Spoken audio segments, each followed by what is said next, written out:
ચાલો દોસ્તો વાત કરીએ ડિગ્રી સિવિલ સેમ 3 ની અંદર આવતા એક થિયોરેટિકલ સબ્જેક્ટ બીસીટીના મોસ્ટ ઇમ્પોર્ટન્ટ ટોપિકની. ચેપ્ટર વાઇઝ તમને દોસ્તો આઈએમપી આપું છું. આ ટોપિકોમાંથી ઇઝીલી જો ઓન એન એવરેજ પેપર નીકળતા એવું પેપર આવશે તો 50+ માર્ક્સ, નહીં તો ગમે તેટલું અઘરું પેપર હશે દોસ્તો 30 થી 35 માર્ક્સ તમને આ ટોપિકોમાંથી જોવા મળશે જ. ચાલો એવા સરસ ટોપિકો તમને ચેપ્ટર વાઇઝ પ્રોવાઈડ કરું. ચેપ્ટર નંબર 1 થી દોસ્તો આપણે શરૂઆત કરીએ. તો ઓબ્જેક્ટિવ્સ તૈયાર કરો એક્સપ્લોરેશનના. Choice of method of site exploration, method of subsoil exploration. એમાં 3 મેથડ છે. એમાં બોરિંગ દોસ્તો, એમાં વોસ બોરિંગ નામ આપીને પૂછે છે, તો એ ખાસ તૈયાર કરજો. ડિફરન્સ ડિસ્ટર્બ અને અનડિસ્ટર્બ સોઇલ સેમ્પલ. આમાં જીઓફિઝિકલ મેથડ્સ છે દોસ્તો, 2 SRM અને ERM, એ પણ બંને તૈયાર કરજો. બરાબર, તો આ પહેલા ચેપ્ટરમાંથી આપણે તૈયાર કરવાનું થાય.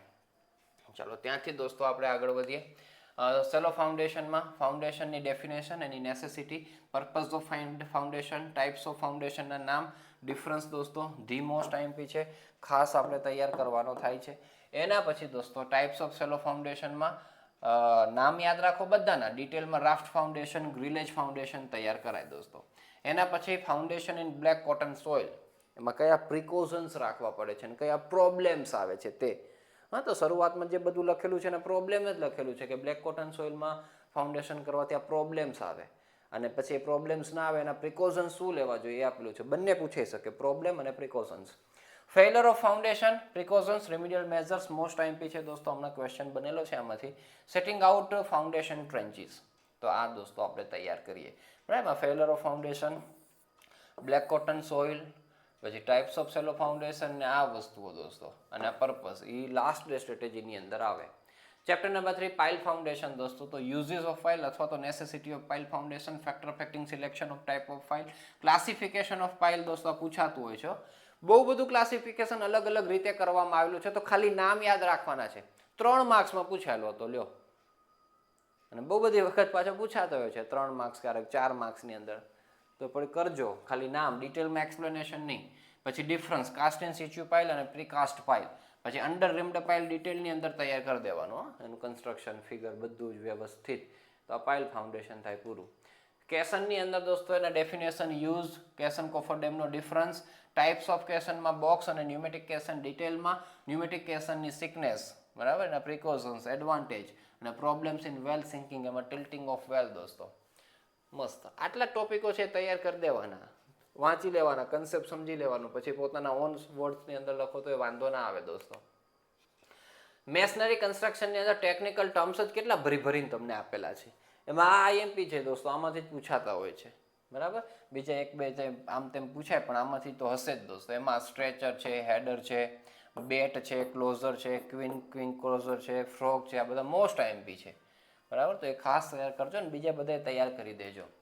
પછી આ બધા ડિટેલમાં classification of stone masonry, most IMP છે. ખાલી ક્લાસિફિકેશન લખવાનું કે 2 રીતનું ક્લાસિફિકેશન છે, રબલ અને એસ્લર મેશનરી. એમાં રબલ મેશનરીની શોર્ટ નોટ લખો એવું પૂછી શકે છે. અને એમાંય પણ જે ટાઈપ્સ છે એમાંથી ડ્રાય રબલ મેશનરીનો ટોપિક અત્યારે પૂછાઈ ગયેલો છે પેપરમાં. તો આ તૈયાર કરજો, કન્સેપ્ટ સમજી જાઓ અને સ્કેચ બધાની ધ્યાનમાં રાખવાની. રબલ અને એસ્લરનો ડિફરન્સ દોસ્તો, જે ક્લાસિફિકેશન આ બે છે એ.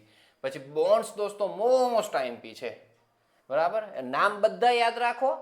ડિટેલની અંદર ઇંગ્લિશ બોન્ડ અને ફ્લેમિશ બોન્ડ તૈયાર કરો, અને એમાં એની સ્કેચ આપેલી છે. 1 વોલની થિકનેસમાં ફ્લેમિશ અને ઇંગ્લિશ બોન્ડની સ્કેચ, 1.5 ની અંદર 2 બ્રિક્સ થિકનેસની અંદર, તો એ બધી સ્કેચ પણ તૈયાર કરજો. સીધી સ્કેચ પણ પૂછી શકે છે અને ડિફરન્સ પણ પૂછી શકે છે. આ મોસ્ટ આઈએમપી છે જ દોસ્તો.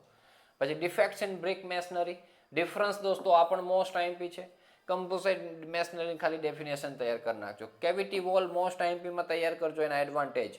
પછી બ્રિક કેવિટી વોલ્સ ટોપિક પૂછાયેલો હતો. પ્રિકોશન્સ દોસ્તો મોસ્ટ આઈએમપીમાં આવશે. લિન્ટલની અંદર એના ટાઈપ્સ દોસ્તો, એમાં આરસીસી લિન્ટલ મોસ્ટ આઈએમપીમાં આવશે. ક્લાસિફિકેશન ઓફ આર્ચ અને ડિફરન્સ લિન્ટલ અને આર્ચનો તૈયાર કરો. ચલો એના પછી દોસ્તો આપણો આવે વોલ ફિનિશિસમાં પ્લાસ્ટરિંગ. પ્લાસ્ટર વસ્તુ આખા ગામને ખબર હોય, હા, એની રિક્વાયરમેન્ટ શું છે. Types of mortar for plastering, method of applying cement plaster, આ બધું એક વખત પૂછાયેલું છે. Defects in plastering most IMP છે. પોઇન્ટિંગના ટાઈપ્સ મોસ્ટ આઈએમપી છે. પ્લાસ્ટર અને પોઇન્ટિંગનો ડિફરન્સ મોસ્ટ આઈએમપી છે. પછી આ કેરેક્ટરિસ્ટિક્સ ઓફ ગુડ પેઇન્ટ, એ પણ મોસ્ટ આઈએમપીમાં આવે. બરાબર, અને ડિફેક્ટ્સ ઇન પેઇન્ટિંગ દોસ્તો. તો આવી રીતના તૈયાર કરજો. ચેપ્ટર 7 હવે સીટી સબ્જેક્ટ દોસ્તો તમને આવી ગયો છે કોન્ક્રીટ ટેકનોલોજી. એમાં આ બધા જ ટોપિકો દોસ્તો છે, અમુક તો રિપીટેડ થઈ જશે, અમુક આ નવો છે 3D કોન્ક્રીટ પ્રિન્ટિંગ ને એ, બાકી તો બધું આવી જ જાય છે એની અંદર. આ વર્કેબિલિટી, એના ફેક્ટર અફેક્ટિંગ, ઇન્ગ્રેડિયન્ટ્સ દોસ્તો, એનો ફંક્શન શું છે, સલ્ફેટ રેઝિસ્ટિંગ, રેપિડ હાર્ડનિંગ, એટલે આ ઓટોમેટિક તૈયાર થઈ જશે. બરાબર. જે ટોપિકો નથી દોસ્તો એ તૈયાર કરી નાખજો. મોસ્ટ આઈએમપી ટોપિકો છે બંને, 3D concrete printing, advantage application, cast in situ અને પ્રીકાસ્ટનો ડિફરન્સ. ચાલો, ફોર્મવર્ક દોસ્તો, તો requirements of good formwork most IMP. પછી ફોર્મવર્કની સ્કેચ ડ્રો કરવાની કહે છે. એમાં આરસીસી બીમ અને સ્લેબની તમને આપેલી છે ભેગી, તો એ આવી ક્યારેક સેપરેટ પૂછે, ક્યારેક ભેગી જોઈએ, કારણ કે સ્લેબ અને બીમ ભેગા જ કાસ્ટ થતા હોય છે. પછી કોલમની પૂછી શકે, સ્લીપ ફોર્મવર્કના એડવાન્ટેજીસ યુઝ પૂછી શકે, causes of failure of false work પૂછી શકે. ડોર્સ અને વિન્ડોઝ દોસ્તો, તો લોકેશન ઓફ ડોર અને વિન્ડો ક્વેશ્ચન કેવો પૂછાયો હતો કે ડોર અને વિન્ડોના લોકેશન ડિસાઇડ કરતી વખતે કયા ફેક્ટર્સ ધ્યાનમાં રાખવા જોઈએ. હવે આ વાંચેલું ના હોય તો એ લખતા આવડવું જોઈએ. તમે એટલા મોટા થઈ ગયા છો કે એટલું વિચારી શકો. બરાબર. અમુક ક્વેશ્ચનો આવશે બીસીટીની અંદર કે જે વાંચેલું ના હોય તેમ છતાં થોડુંક આપણે મનોમંથન કરીએ તો એના વિશે સમથિંગ આપણે વિચારીને લખી શકીએ. ને એવી પ્રેક્ટિસ પાડજો જ, લેખક બનજો જ. ડિગ્રીની અંદર તો નવડા મળશે ભાઈ. હજુ તો આપણે 7મા સેમ સુધી જવાનું છે, 8મા સેમમાં ઇન્ટર્નશીપ છે. હા, એટલે થોડુંક એવું લેખક બનતા આવડી જવું જોઈએ, લખતા આવડવું જોઈએ પ્રોપર, અને એ પ્રેક્ટિસ થશે. હા, ઘણા ગુજરાતી મીડિયમમાંથી આવેલા હશે અને આમ બધું ડિફિકલ્ટ પડતું હશે ઇંગ્લિશમાં પ્રિપેર કરવું ને લખવું, પણ તમે 4th 5thમાં આવશો ત્યાં સુધી કોન્ફિડન્સ આવી જશે. બરાબર. ત્યાં સુધી કરતા રહેવાની મશક્કત. ટેકનિકલ ટર્મ્સ દોસ્તો, એમાં કમ્પોનન્ટ્સ ઓફ ડોર ને આખી ફિગર આવશે. આ બધા કમ્પોનન્ટ્સની ડેફિનેશન તૈયાર કરાય. ટાઈપ્સ ઓફ ડોર દોસ્તો, એમાં પેનલ ડોર તૈયાર કરજો ડિટેલમાં, ગ્લચ ડોર અથવા સસ ડોર તૈયાર કરાય.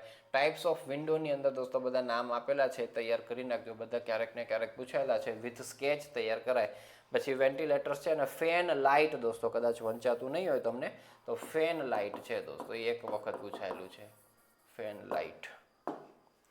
ચલો, પછી સ્ટેર અને સ્ટેર કેસમાં ટેકનિકલ ટર્મ્સ દોસ્તો, thread, riser, landing, rise, going, nosing, scotia, winders, balustrade, એની ડેફિનેશનો. પછી છે ને તમને આખી સ્ટેરની આ બધા કમ્પોનન્ટ્સ વાળી એક ફિગર આપેલી છે સરસ સ્ટેરની, એ સ્કેચ પણ પૂછે છે, તો એ સ્કેચ તૈયાર કરાય. રિક્વાયરમેન્ટ્સ ઓફ ગુડ સ્ટેર, પછી ક્લાસિફિકેશનમાં આટલી સ્ટેર દોસ્તો ક્યારેક ને ક્યારેક નામ આપીને પૂછાયેલી છે, અને સ્કેચ પૂછે છે ખાસ તો બીસીટીમાં આવા ક્વેશ્ચનો આવશે જ કે જેમાં સ્કેચ ડ્રો કરવાની હશે, તો આટલી તૈયાર કરજો વ્યવસ્થિત. ફ્લોરિંગની અંદર essential requirements of a floor, factor affecting selection of floor material, types of ground ફ્લોરમાં કોન્ક્રીટ અને માર્બલ જ, બીજા નહીં. ને ત્રીજો તરાજો દોસ્તો. ફ્લેગ સ્ટોન ફ્લોરિંગ, એના એડવાન્ટેજ. અપર ફ્લોરની અંદર જેક આર્ચ અને રિબ્ડ ફ્લોર તૈયાર કરાય. રૂફ અને રૂફ કવરિંગમાં requirements of a good roof, pitched રૂફના એડવાન્ટેજ દોસ્તો, types of pitched roof, roof covering for pitched roof most IMP છે. ફ્લેટ રૂફના એડવાન્ટેજીસ અને પીચ અને ફ્લેટ રૂફનો ડિફરન્સ. આ ચેપ્ટર દોસ્તો આઈએમપી છે, થોડુંક પહેલાં તૈયાર કરી દેજો.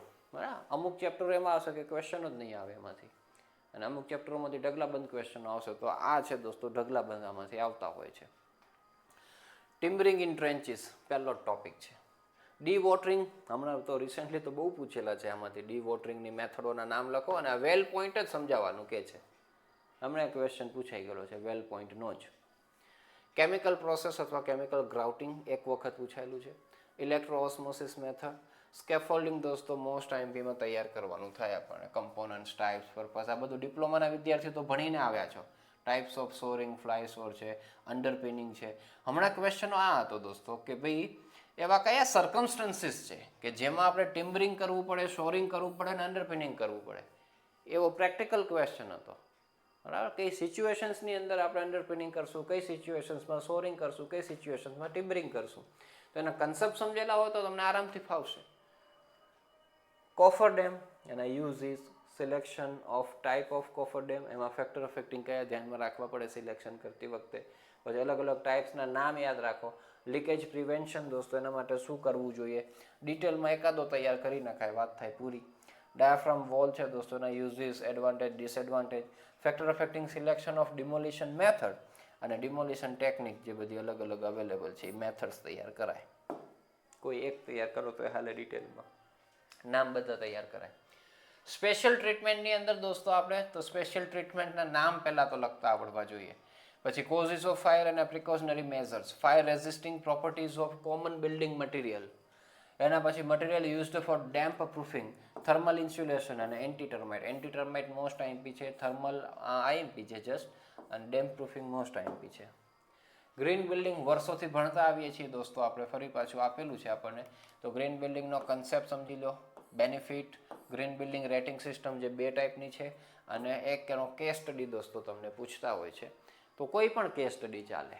એમાં આપણે અમદાવાદની શપથ કરીને છે બિલ્ડિંગ, બીજી ભારતની કોઈ પણ બિલ્ડિંગ વિશે તમારે લખવાનું થાય તો એક કેસ સ્ટડી તૈયાર કરવાનો.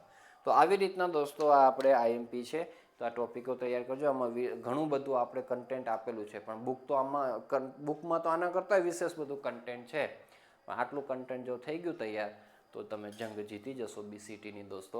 ઓલ ધ બેસ્ટ, ખૂબ સારા માર્ક્સ આવે એવી પ્રાર્થના.